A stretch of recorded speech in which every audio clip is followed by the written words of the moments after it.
Shalom buat kita semua. Perkenalkan, nama saya Kristiani Sinaga, NIM 1901010772, Prodi Pak semester 3. Di sini saya akan membahas tentang landasan pendidikan. Sebelum itu, saya akan menjelaskan apa itu landasan. Landasan adalah tumpuan, dasar, atau alas. Contoh yang saya ambil itu sebuah rumah, sebuah bangunan rumah. Sebuah bangunan rumah kalau tidak memiliki dasar yang kokoh, dasar yang kuat, maka rumah itu atau bangunan itu akan roboh seketika itu juga. Landasan pendidikan adalah tumpuan, dasar, atau asas konseptual yang menyelubungi pendidikan secara keseluruhan. Biasanya yang dibahas terkait dengan landasan pendidikan ini adalah hakikat manusia sebagai makhluk pembelajar, situasi, proses perubahan sosial, aliran pelaksanaan, hingga permasalahan-permasalahan pendidikan. Saya mengambil contoh misalnya seorang pelajar kalau tidak memiliki dasar, kalau tidak memiliki titik tolak, kalau tidak memiliki dasar untuk meraih pendidikan, untuk belajar, maka seorang pelajar akan hancur dalam meraih pendidikan karena dia tidak memiliki dasar dalam meraih pendidikan. Ada beberapa jenis-jenis landasan pendidikan. Yang pertama, landasan historis. Kita tahu historis itu adalah sejarah.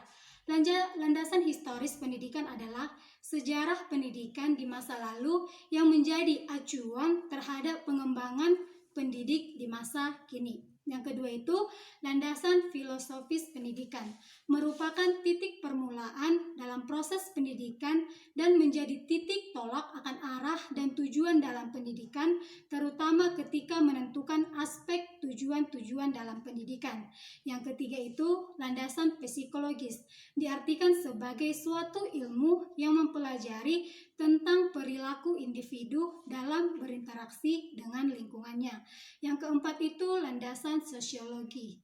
Landasan sosiologis pendidikan adalah ilmu pengetahuan yang mempelajari tentang hubungan dan interaksi manusia, baik individu maupun kelompok atau masyarakat, dengan persoalan atau pendidikan, dan begitu pun sebaliknya, hubungan antara persoalan atau pendidikan dengan manusia, sehingga terjalin kerjasama yang sinergi dan berkesinambungan antara manusia dengan pendidikan.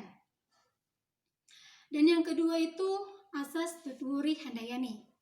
Asas ini merupakan gagasan yang mula-mula dikemukakan oleh Ki Hajar Dewantara, seorang perintis kemerdekaan dan pendidikan nasional. Tutwuri Handayani mengandung arti pendidikan dengan kewibawaan yang dimiliki, mengikuti dari belakang dan memberi pengaruh. Tidak menarik-narik dari depan, membiarkan anak mencari jalan sendiri. Misalnya,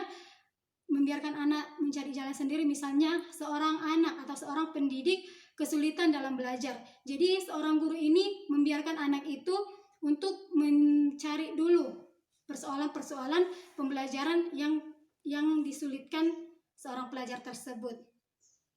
Dan apabila anak melakukan kesalahan, baru pendidik membantunya. Jadi seorang pendidik kalau memang betul-betul tidak mengetahui, tidak tahu lagi jalan dari sebuah soal misalnya seperti itu, seorang guru atau seorang pendidik akan membantu seorang pelajar dalam menyelesaikan permasalahannya tersebut. Gagasan tersebut dikembangkan Ki Hajar Dewantara pada masa penjajahan dan masa perjuangan kemerdekaan.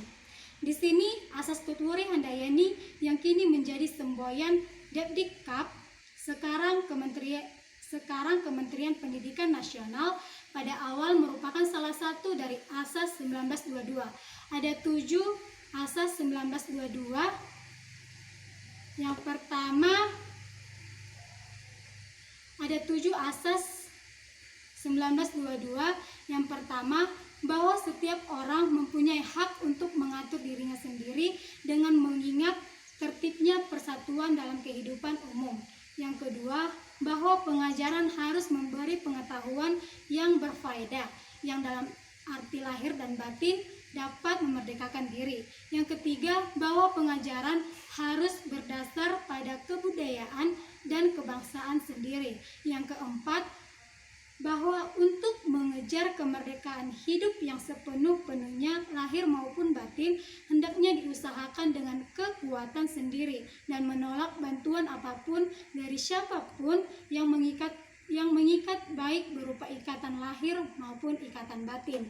Yang keenam, bahwa sebagai konsekuensi hidup dengan kekuatan sendiri, maka mutlak harus membelanjai sendiri segala usaha yang dilakukan.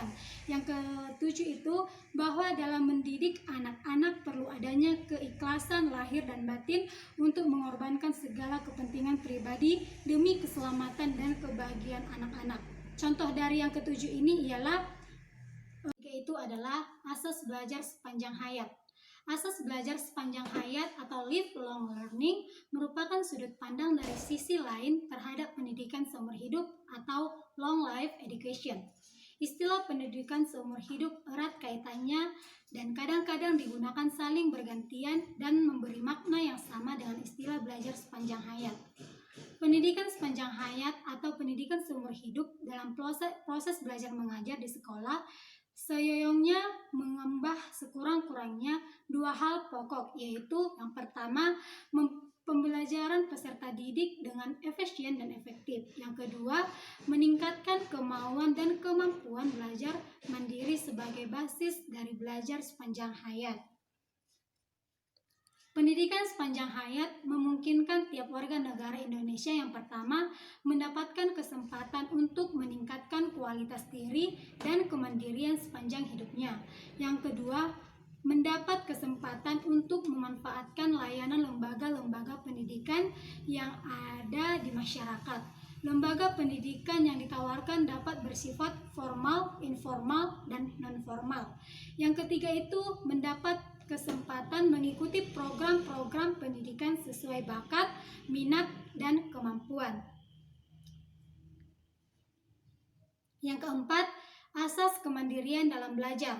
Kemandirian dalam belajar diartikan sebagai aktivitas belajar yang berlangsung lebih didorong oleh kemauan sendiri, pilihan sendiri, dan tanggung jawab sendiri dari pembelajaran.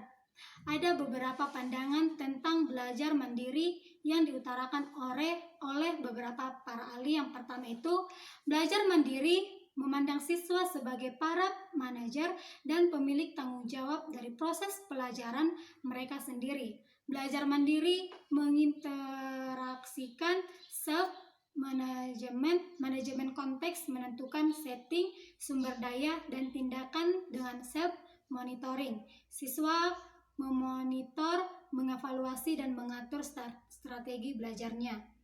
Yang kedua, peran kemauan dan motivasi dalam belajar mandiri sangat penting di dalam memulai dan memelihara usaha siswa. Yang ketiga, di dalam belajar mandiri, kendali secara berangsur-angsur menggeser dari para guru ke siswa. Siswa mempunyai banyak kebebasan untuk memutuskan pembelajaran dan tujuan apa yang hendak dicapai dan manfaat baginya. Yang kelima itu, kegiatan belajar dalam mengembangkan kemandirian. Kegiatan belajar dalam mengembangkan kemandirian. Meningkatkan kemandirian siswa dapat terjadi karena adanya faktor stimulus dari dalam dan dari luar. Dalam hal ini, peneliti mencoba mengembangkan karakter mandiri siswa dengan memberikan stimulus dari luar, yaitu dengan memberikan layanan bimbingan kelompok. Pada pelaksanaan layanan bimbingan kelompok, dinamika kelompok memiliki peranan penting dan mengembangkan kemauan siswa, di mana anggota kelompok saling berinteraksi, membahas topik yang diberikan oleh pemimpin kelompok, dilanjutkan dengan diskusi dan tanya jawab untuk lebih memperdalam materi. Contoh yang saya ambil dalam kegiatan belajar dalam mengembangkan kemandirian ini, seorang siswa dan murid, seorang guru dan murid. Guru seharusnya memberikan kelompok-kelompok kepada murid-muridnya supaya dalam kelompok itu murid-murid diberikan tugas, dan dilihat dari sisi kelompok itu nanti dilihatlah siswa yang memiliki kemandirian. Di situ nanti dalam kelompok itu siswa dapat mengembangkan kemandirian dalam belajar kelompok mereka. Itu yang saya beri yang saya dapat memberikan contohnya. Sekian dari hasil presentasi saya. Semoga bisa bermanfaat untuk kehidupan kita sehari-hari.